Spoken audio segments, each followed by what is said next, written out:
पंतप्रधान नरेंद्र मोदींनी अर्थमंत्री निर्मला सीतारमण यांनी मांडलेल्या अर्थसंकल्पाचं कौतुक केलं। आत्मनिर्भर भारताच्या मोहिमेला बळ देणारा हा अर्थसंकल्प आहे, त्यामुळे सगळ्या भारतीयांचं स्वप्न पूर्ण होणार असल्याचं त्यांनी म्हटलंय।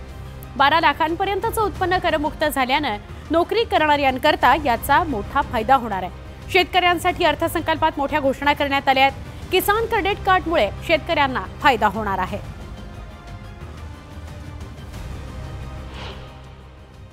ये हर भारतीय के सपनों को पूरा करने वाला बजट है। हमने कई सेक्टर्स युवाओं के लिए खोल दिए हैं। सामान्य नागरिक विकसित भारत के मिशन को ड्राइव करने वाला है। ये बजट एक फोर्स मल्टीप्लायर है। ये बजट सेविंग्स को बढ़ाएगा। आमतौर पर बजट का फोकस इस बात पर रहता है कि सरकार का खजाना कैसे भरेगा, लेकिन ये बजट उससे बिल्कुल उल्टा है।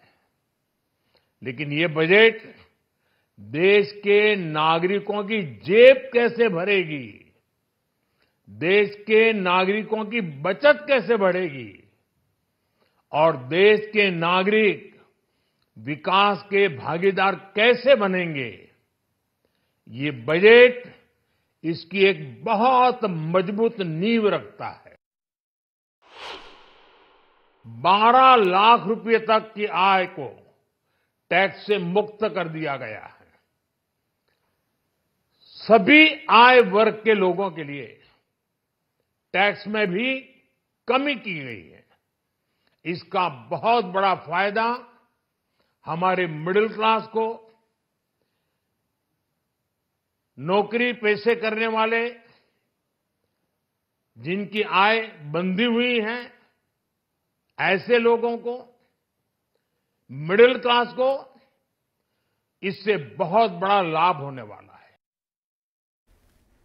मुख्यमंत्री देवेंद्र फडणवीस यांनी अर्थसंकल्पाचं स्वागत केले आणि पंतप्रधान नरेंद्र मोदींचे आभार सुद्धा मानले। आता 12 लाख रुपये उत्पन्न असणाऱ्यांना कुठलाही टॅक्स भरावा लागणार नाही अशी इन्कम टॅक्सची रचना करण्यात आली आहे। याचा मोठा फायदा मध्यमवर्गीयांना, नोकरदारांना, नवतरुणांना होईल असं त्यांनी म्हटलंय। त्यामुळे एक मोठा डिस्पोजेबल इन्कम हे मध्यमवर्गीयांच्या खिशात येणार आहे। याचा उपयोग देशाच्या MSME या क्षेत्राला मोठ्या प्रमाणात होईल असं फडणवीसांनी म्हटलंय।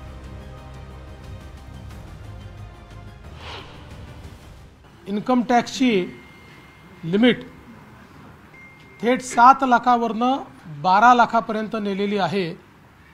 त्यामुळे आता 12 लाख रुपये उत्पन्न असणाऱ्यांना कोणताही टॅक्स भरावा लागणार नाही अशी जी इन्कम टॅक्सची रचना करण्यात आलेली आहे, याचा मोठा फायदा मध्यमवर्गीयांना, नोकरदारांना, नवतरुणांना या ठिकाणी होणार आहे।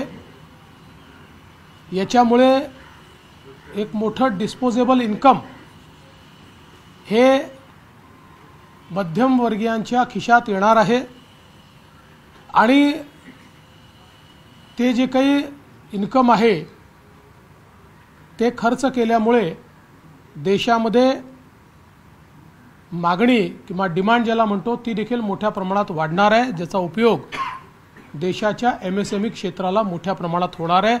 त्यातनं रोजगार निर्मिती देखील होणार आहे। शेती क्षेत्रामध्ये 100 जिल्हे आयडेंटिफाय करून त्याच्यामध्ये शेती विकासाची मोठी योजना राबवण्याचा निर्णय असेल किंवा नवीन पल्सेस मिशन असेल। पहिल्यांदा केंद्र सरकारने घोषणा केली आहे की तेलबियांच्या संदर्भात जी काही व्हॅल्यू चेन तयार होईल त्याच्यामध्ये 100% खरेदी केंद्र सरकार करणार आहे आणि हमीभावाने करणार आहे। त्यामुळे निश्चितच शेतकऱ्यांना अधिक उत्पादन मिळण्याकरता, अधिक पैसे मिळण्याकरता त्याचा एक मोठा फायदा होणार आहे। शेती क्षेत्रामध्ये 100 जिल्हे आयडेंटिफाय करून त्याच्यामध्ये शेती विकासाची मोठी योजना राबवण्याचा निर्णय असेल किंवा नवीन पल्सेस मिशन असेल, पहिल्यांदा केंद्र सरकारने घोषणा केली आहे की तेलबियांच्या संदर्भात एक छोटासा ब्रेक घेऊ, अजून काही बातम्यांकरता काही क्षणात पुन्हा भेटू. पहा फक्त न्यूज 18 लोकमत.